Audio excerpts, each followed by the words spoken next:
क्या आप सोच सकते हैं कि अ, बस एक शब्द आपकी सफलता की दर, मतलब किसी चीज में हाँ करवाने की दर 60% तक बढ़ा सकता है? ये कोई जादू टोना नहीं है, ये मनोविज्ञान की गहरी समझ का नतीजा है।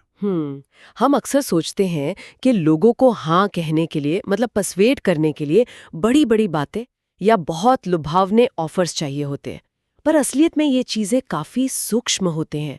और इसी बारीकी को समझने के लिए रॉबर्ट सियाल्डीनी, एक प्रोफेसर थे, उन्होंने एक बड़ा अनोखा रास्ता अपनाया। हाँ, उन्होंने जो किया वो काफी दिलचस्प था।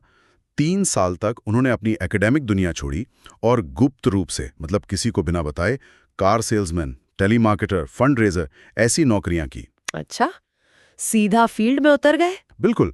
उनका मकसद था कि सीधे मैदान में जाकर समझें कि ये मानवीय व्यवहार, यहाँ करवाना, पर्सुएजन, इसके पीछे का कोड क्या है। और उनकी जो किताब है इन्फ्लुएंस, द साइकोलॉजी ऑफ पर्सुएजन, वो इसी खोज का, इसी मेहनत का नतीजा है।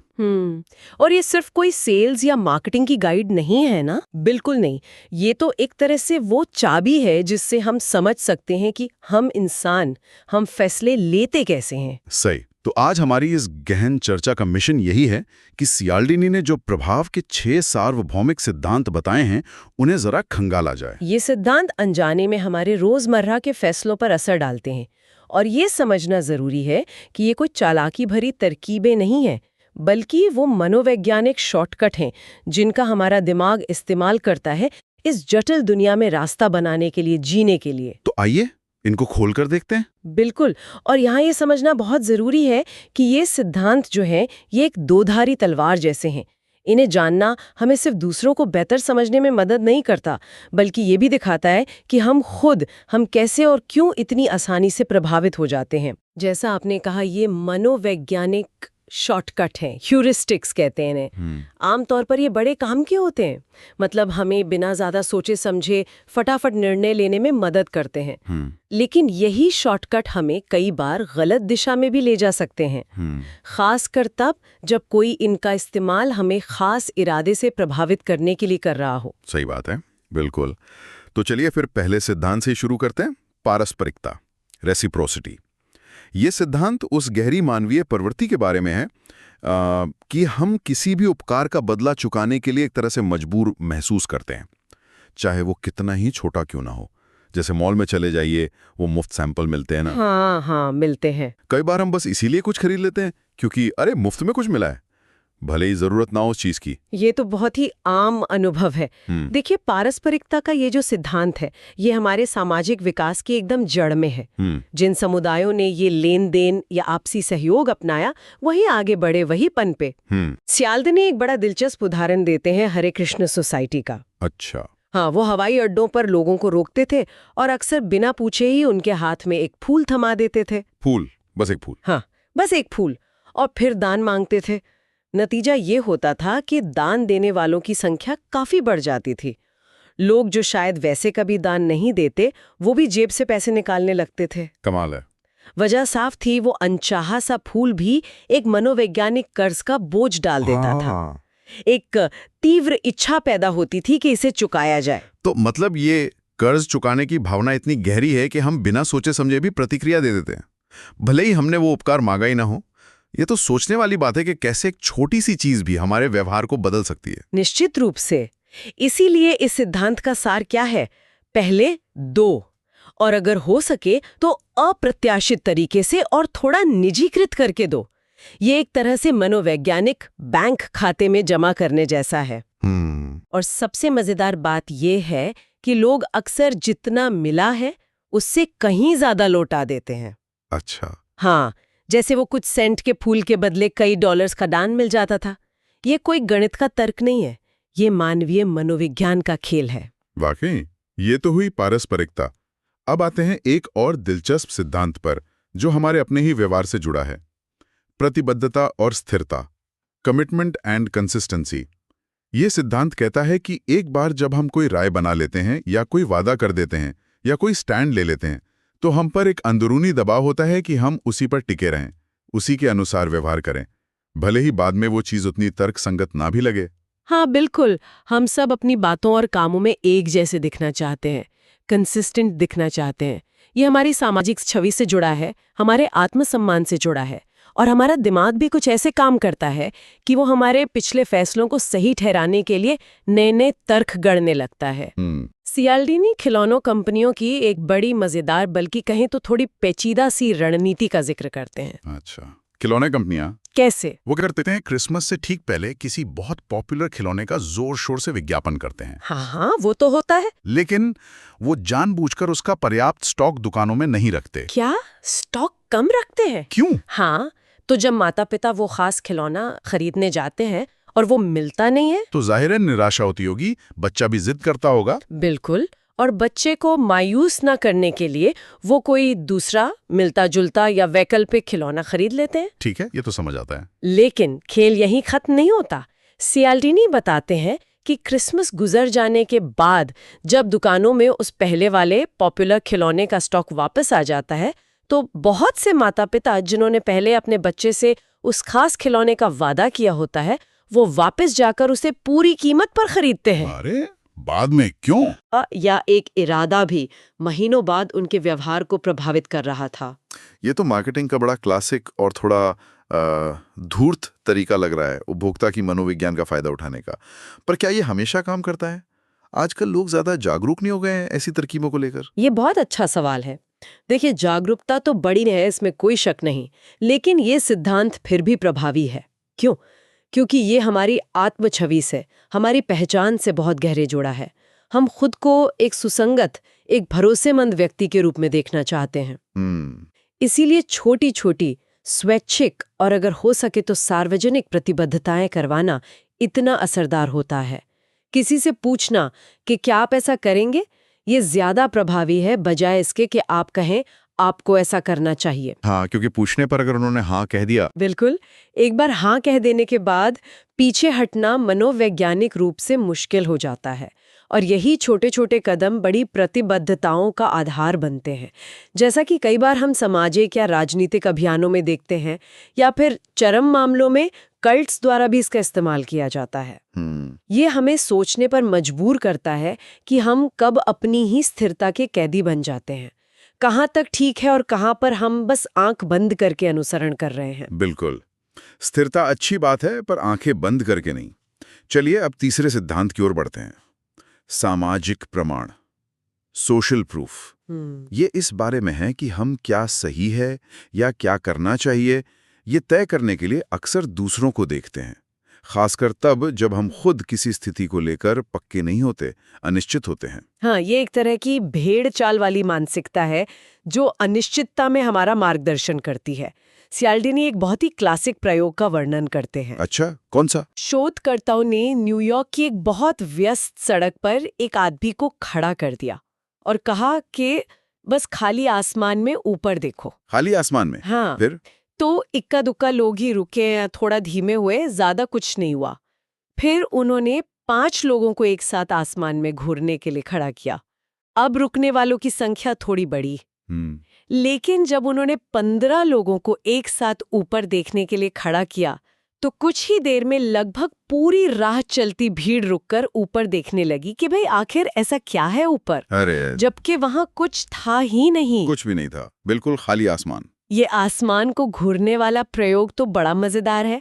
ये दिखाता है कि अनिश्चितता में हम कितनी आसानी से दूसरों पर निर्भर हो जाते हैं।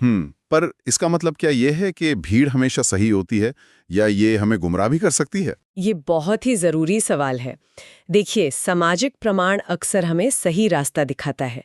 अगर ज्यादातर लोग कुछ कर रहे हैं तो शायद उसमें कोई बात होगी, लेकिन ये हमें बुरी तरह गुमराह भी कर सकता है, जिसे बहुमत की अज्ञानता या प्लूरलिस्टिक इग्नोरेंस कहते हैं। वो क्या होता है? मतलब कई बार आपात स्थिति में लोग इसलिए मदद नहीं करते क्योंकि वो देखते हैं कि कोई और भी मदद नहीं कर रहा है, तो वो मान लेते हैं कि शायद स्थिति उतनी गंभीर नहीं है, जबकि असल में हर कोई यही सोच रहा होता है और कोई पहल नहीं करता। अच्छा। हाँ, ये तो खतरनाक हो सकता है। और टीवी शो में जो लाफ ट्रैक इस्तेमाल होता है ना, वो हंसी की आवाजें, हाँ, वो तो पता होता है नकली है। बिल्कुल पता होता है, पर शोध बताते हैं कि उनकी मौजूदगी में हमें वो मजाक ज्यादा मजेदार लगता है और हम ज्यादा हंसते हैं। कमाल है, ये सामाजिक संकेत हमारे तर्क पर भी हावी हो जाते हैं। हाँ, तो अगर हमें किसी को किसी काम के लिए प्रेरित करना हो तो सामाजिक प्रमाण का इस्तेमाल कैसे करें? हाँ, ये बताइए। सीधा तरीका है।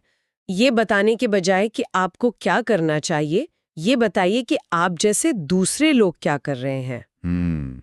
उदाहरण के लिए होटलों में तौलिया दोबारा इस्तेमाल करने के लिए जो संदेश लिखे होते हैं, हाँ, वो होते हैं। वो तब ज्यादा प्रभावी होते हैं जब उनमें लिखा होता है कि इस कमरे में पहले ठहरे हुए ज्यादातर मेहमानों ने तौलिया दोबारा इस्तेमाल किया था, बजाय इसके कि बस ये लिखा हो कि पर्यावरण बचाने के लिए तौलिया दोबारा इस्तेमाल करें। अच्छा, मतलब दूसरों का व्यवहार बताना ज्यादा कारगर है। हाँ, जब लोग अनिश्चित होते हैं और उन्हें लगता है कि जिन लोगों का उदाहरण दिया जा रहा है वो उनके जैसे हैं, तब ये सिद्धांत सबसे ज्यादा शक्तिशाली होता है। ये वाकई दिलचस्प है। अच्छा, अगला सिद्धांत है पसंद, लाइकिंग। ये सुनने में तो काफी सीधा साधा लगता है भाई। हम उन लोगों की बात ज्यादा मानते हैं या उनके अनुरोधों को हाँ कहने की संभावना ज्यादा रखते हैं जिन्हें हम पसंद करते हैं। हाँ, ये बात तो सीधी है, लेकिन सवाल ये है कि ये पसंद पैदा कैसे होती है? मतलब हम क्यों किसी को पसंद करने लगते हैं? सियाल्डीनी बताते हैं कि पसंद कई चीजों से बढ़ती है। एक तो है शारीरिक आकर्षण, फिर है समानता। हम उन लोगों को ज्यादा पसंद करते हैं जो हमारे जैसे दिखते हैं, हमारी तरह सोचते हैं या जिनकी पृष्ठभूमि हमारे जैसी हो। अपने जैसे लोग अच्छे लगते हैं। बिल्कुल। फिर है प्रशंसा, सच्ची तारीफ किसे अच्छी नहीं लगती। और सहयोग, जब हम किसी एक लक्ष्य के लिए मिलकर काम करते हैं तो आपसी पसंद बढ़ती है। अच्छा, आपने देखा होगा एक अच्छा सेल्स पर्सन अक्सर ग्राहक के साथ पहले थोड़ी व्यक्तिगत बातें करने की कोशिश करता है। वो कोई समान रुचि या कोई कनेक्शन ढूंढने की कोशिश करता है। हाँ, करते हैं। पूछते हैं कहाँ से हैं, क्या करते हैं। बिल्कुल वही, वो पसंद बनाने की कोशिश है। और वो जो टपरवेयर पार्टियां होती थी या अब भी होती हैं शायद, हाँ, होती हैं। उनका मॉडल भी तो इसी पे आधारित लगता है। वो दुकानों में नहीं, घरों में सामान बेचते हैं, जहां मेजबान अपने दोस्तों, जान पहचान वालों को बुलाता है। माहौल एकदम दोस्ताना होता है। हाँ, बिल्कुल। और लोग वहां अक्सर शायद उत्पाद से ज्यादा अपनी मेजबान दोस्त के प्रति पसंद या दोस्ती निभाने के चक्कर में खरीदारी कर लेते हैं। आपने एकदम सही पकड़ा। सामाजिक संबंध वहां बिक्री का एक बहुत बड़ा चालक बन जाता है। तो दोस्ती और व्यापार का ये घालमेल, ये पसंद का सिद्धांत कितना शक्तिशाली हो सकता है अगर इसे जानबूझकर इस्तेमाल किया जाए। बिल्कुल। और पसंद का एक गहरा विकासवादी आधार भी है। सोचिए, पुराने जमाने में जिन समूहों या जनजातियों के सदस्य एक दूसरे को पसंद करते थे, सहयोग करते थे, उनके जीवित रहने और सफल होने की संभावना ज्यादा थी ना। हाँ, ये बात तो है। यही वजह है कि जो कुशल वार्ताकार होते हैं या डिप्लोमैट होते हैं, वो बातचीत शुरू करने से पहले अक्सर थोड़ी अनौपचारिक बातें करते हैं, सामने वाले के साथ एक तालमेल बिठाने की कोशिश करते हैं। इसलिए किसी से कुछ मांगने से पहले उनके साथ एक वास्तविक संबंध बनाने में, समानताएं खोजने में, सच्ची प्रशंसा करने में समय लगाना फायदेमंद हो सकता है।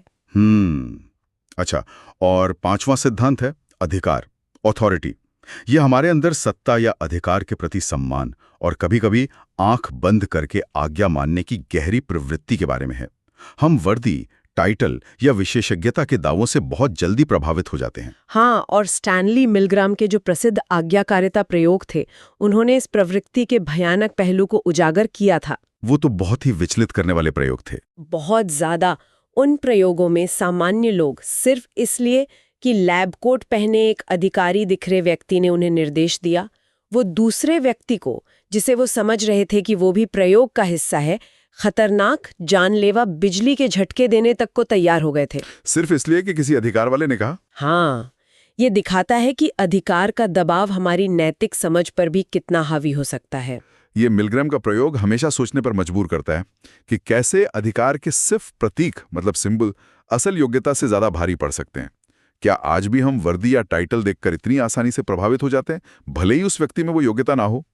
जैसे विज्ञापनों में डॉक्टर बने अभिनेता। आप बिल्कुल सही कह रहे हैं।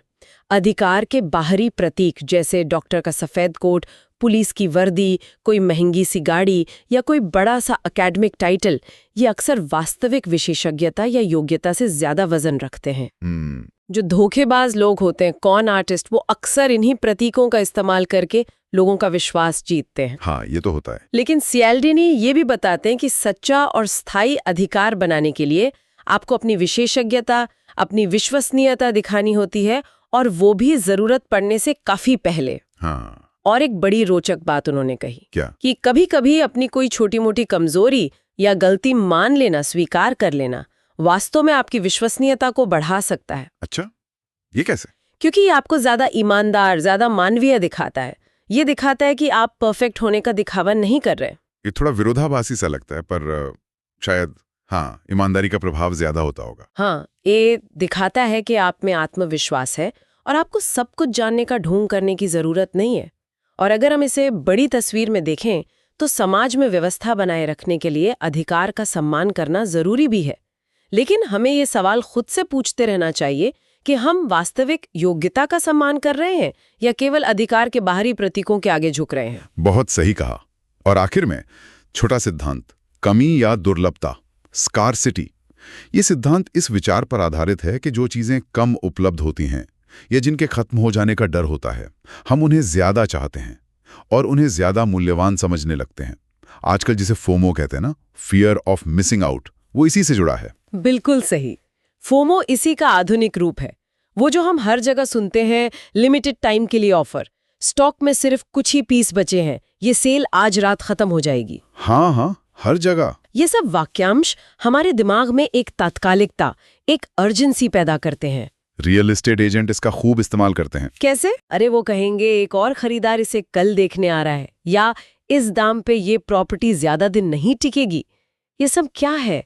ये दुर्लभता का आभास कराने के तरीके हैं। ये लिमिटेड टाइम ऑफर वाली बात तो जैसे हमारी नस नस में बैठ गई है। क्या हम वाकई नुकसान के डर से इतने ज्यादा प्रेरित होते हैं? ऐसा क्यों है कि किसी चीज को पाने की खुशी से ज्यादा उसे खो देने का डर हमें ज्यादा हिला देता है? इसका संबंध भी हमारे विकासवादी मनोविज्ञान से है, एवोल्यूशन से। सोचिए, हमारे पूर्वजों के लिए दुर्लभ संसाधनों जैसे भोजन, पानी, सुरक्षित रहने की जगह, ये जीवन और मृत्यु का सवाल थे। हाँ, तब तो बहुत जरूरी थे। तो जो चीज कम थी वो ज्यादा कीमती थी, अस्तित्व के लिए जरूरी थी। इस वजह से किसी अवसर या चीज को खो देने का डर, जिसे लॉस अवर्जन कहते हैं, वो हमारे अंदर बहुत गहराई तक बैठा हुआ है।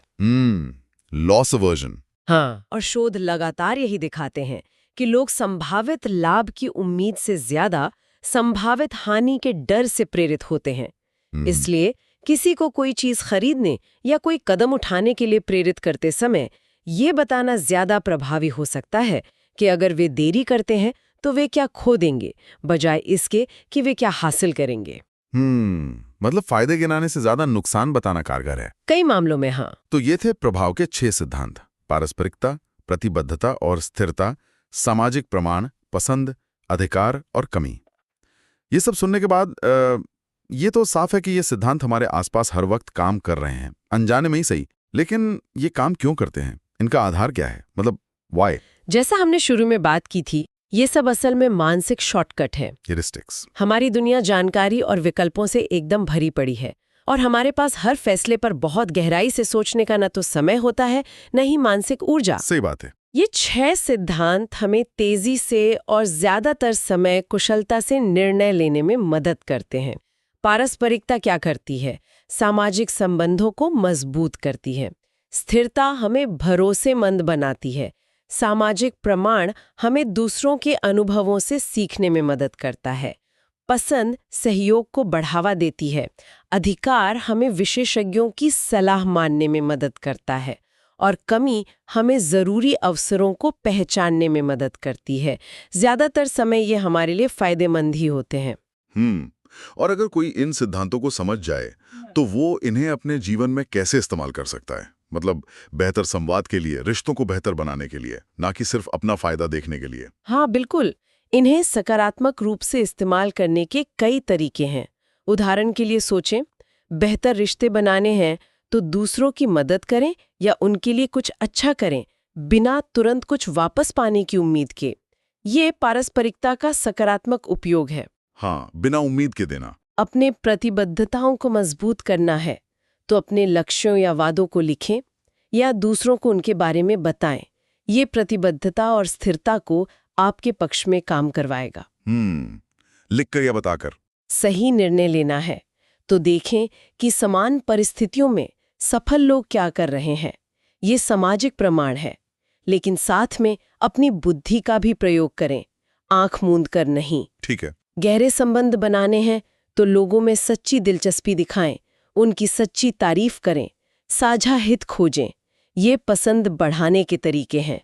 अपनी बात का वजन बढ़ाना है तो अपनी विशेषज्ञता को विनम्रता से साझा करें और जहां जरूरी हो अपनी सीमाओं को भी स्वीकार करें। ये अधिकार को सही तरीके से स्थापित करता है। अपनी कमियां मानना भी अधिकार बढ़ा सकता है। हाँ। और अवसरों का लाभ उठाना है तो समझें कि कौन से अवसर वास्तव में सीमित हैं और उन पर ध्यान केंद्रित करें, न कि हर लिमिटेड ऑफर के पीछे भागें। ये कमी के सिद्धांत की समझ है। वाह, ये तो बड़े प्रैक्टिकल तरीके हैं। मुख्य बात है इन सिद्धांतों को अपने आसपास पहचानना। न सिर्फ दूसरे कैसे इस्तेमाल कर रहे हैं, बल्कि हम खुद कब और कैसे इनके प्रभाव में आ जाते हैं। हाँ, ये आत्म जागरूकता जरूरी है। और ये पहचानना इसलिए भी जरूरी है ताकि हम समझ सकें कि कब ये शॉर्टकट हमें गुमराह कर रहे हैं या कब कोई और इनका इस्तेमाल हमें अपने फायदे के लिए शायद गलत तरीके से प्रभावित करने की कोशिश कर रहा है। यहीं पर इन सिद्धांतों की समझ हमें बचाव भी देती है, हमें सशक्त बनाती है। बिल्कुल। और सियाल्डिनी खुद भी इसी बात पर जोर देते हैं ना कि उनकी किताब का उद्देश्य लोगों को जोड़ तोड़ या चालाकी सिखाना नहीं है, बल्कि मानवीय व्यवहार की समझ बढ़ाना है। एकदम सही। ये सिद्धांत तो एक औजार की तरह है, चाकू की तरह। आप फल भी काट सकते हैं और किसी को नुकसान भी पहुंचा सकते हैं। अंतर औजार में नहीं, बल्कि इस्तेमाल करने वाले के इरादे में है। ये जानना कि लोग हाँ क्यों कहते हैं, हमें न केवल बेहतर और ज्यादा नैतिक अनुरोध करने में मदद करता है, बल्कि मजबूत रिश्ते बनाने और देखा जाए तो सभी के लिए बेहतर परिणाम लाने में भी सहायक होता है। और सबसे जरूरी बात, ये हमें बचाता है, हमें ये पहचानने में मदद करता है कि कब कोई इन मनोवैज्ञानिक ट्रिगर्स का इस्तेमाल हमारे खिलाफ अनैतिक रूप से कर रहा है। तो कुल मिलाकर निष्कर्ष ये निकलता है कि प्रभाव के इन 6 सिद्धांतों को समझना आज की इस सूचना से भरी दुनिया में सिर्फ एक एडेड एडवांटेज नहीं है, ये एक जरूरत बन गया है। ये मानव संपर्क के इस खेल में सिर्फ एक मोहरा बने रहने और एक जागरूक समझदार खिलाड़ी बनने के बीच का अंतर तय कर सकता है। संक्षेप में कहें तो ये 6 सिद्धांत पारस्परिकता, प्रतिबद्धता और स्थिरता, सामाजिक प्रमाण, पसंद, अधिकार और कमी, ये हर बातचीत, हर रिश्ते, हर फैसले को पर्दे के पीछे से आकार दे रहे हैं। चाहे हम इसे महसूस करें या ना करें, ये हमेशा काम कर रहे होते हैं। तो इन अदृश्य शक्तियों को पहचानना, समझना और फिर जिम्मेदारी से इस्तेमाल करना, यही कुंजी है। बिल्कुल। और जाते जाते हम श्रोताओं के लिए एक सवाल छोड़ना चाहेंगे सोचने के लिए। हाँ, जरूर। अब जब आप इन 6 सिद्धांतों के बारे में जान गए हैं, तो आपकी अगली बातचीत या आपका अगला कोई बड़ा निर्णय या किसी मार्केटिंग संदेश को देखने का आपका नजरिया, ये सब कैसे बदल सकता है? क्या ये जागरूकता हमें इन प्रभावों के प्रति ज्यादा मजबूत, ज्यादा प्रतिरोधी बनाती है, या बस हमें इनके इस्तेमाल में ज्यादा कुशल, ज्यादा माहिर बना देती है? सोचने वाली बात है। इस पर विचार कीजिए।